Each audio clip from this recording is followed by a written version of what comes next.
The 90 Day Fiancé franchise demonstrated that international romances can be successful, although language barriers are difficult to overcome. Franchise fans have witnessed dozens of international couples dealing with language barriers, culture shock, and the challenges of massive moves. While most of the featured international partners had at least a basic understanding of English, not all 90 Day Fiancé cast members speak English. Cultural and language differences are two of the biggest issues that 90 Day Fiancé franchise couples deal with. Cast members who are rooted in traditional lifestyles are often upset when they discover that their partners are more free-spirited and liberal. Likewise, the inability to communicate without a translation app complicates conversations. Even worse, viewers have witnessed just how inaccurate some translation apps are. Overall, the foreign 90 Day Fiancé cast members have far more language skills than their American partners. Franchise fans have been critical about the American partners' overwhelming inability, or lack of desire, to learn the mother tongues of their spouses. However,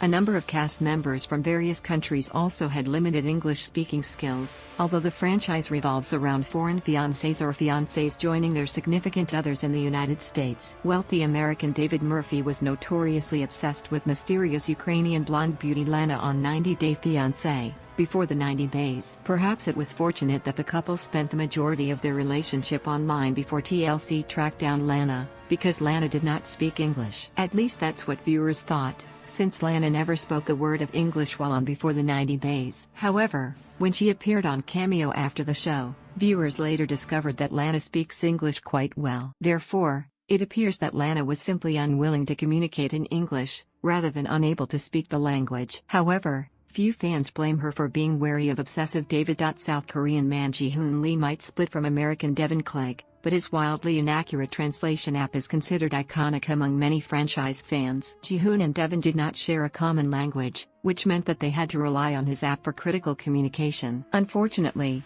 Ji-hoon's translation app often made arguments worse by providing bizarre translations that did not convey what he was trying to say. However, he has impressed viewers by significantly improving his English language skills over the past year. American Paul Stale and his Brazilian partner Karina experienced overwhelming relationship issues during their marriage. One of their problems was their inability to communicate in a common language. Karina didn't speak English, which meant that she and Paul needed to use translation apps to talk to each other. Combined with their temperamental personalities and erratic and violent behavior, Paul and Karina's marriage was complicated by many roadblocks. The couple recently split for perhaps the final time, although Karina has been improving her English-speaking skills over the years, after appearing in multiple franchise spin-off shows. Related, 90 Day Fiancé. Kim Menzies' son Jamal impresses fans after Tell-All Merzal Mistinaku and Anacom PC are a rare franchise duo that was able to overcome their language barriers. Few viewers thought that the 90 Day Fiancé Season 7 couple would last, since Turkish man Merzal barely spoke English and American mother Anna knew only a few words of his native language. However,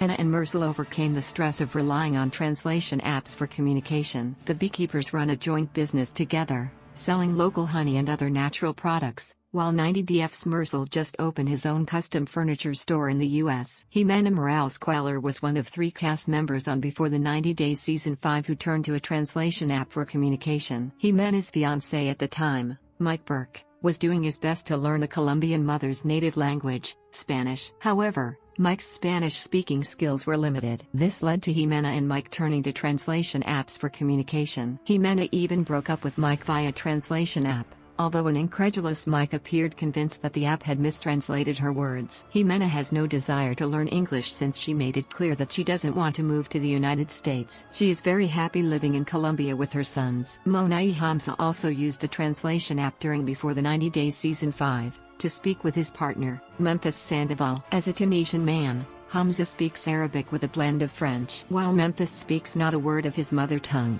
Hamza does have limited English-speaking skills. However, the couple turned to translation apps for communication and also hired a translator for a critical conversation. Memphis also used a translator with Hamza's beloved mother, although Hamza's sister was able to provide some English translations for the couple. Hamza is likely improving his English skills since he made it to the United States with his wife. However, he was still provided with a translator at the tell-all. Mahogany Roca is another Before the 90 Days Season 5 cast member who used a translation app to speak with American Ben Rathbun. However, Mahogany's usage of the translation app struck viewers as very strange, since she speaks near-perfect English. Mahogany switched from English to her native tongue of Spanish, although she sometimes acted like she didn't understand English. However, at other points, she was able to hold full conversations in English. Mahogany's use of a translation app and her overall grasp of languages left many viewers baffled. Related, 90 Day Fiancé. Usman calls out TLC for misleading fans over Zara drama. Both Michigan nurse practitioner Memphis and Georgia-based general manager Rebecca Parrott are Americans. However, the two women have been widely slammed for their appalling English grammar and syntax. Memphis and Rebecca are both married to Tunisian men, Hamza and Zeid Hakimi, who are not fluent in English. Rather than teach their husbands proper English, Rebecca and Memphis frequently resort to toddler speak, often replacing I with me. This led to them saying things such as me hungry or me tired, rather than communicating properly. Many 90 Day Fiancé fans were frustrated that two Americans were speaking such improper English.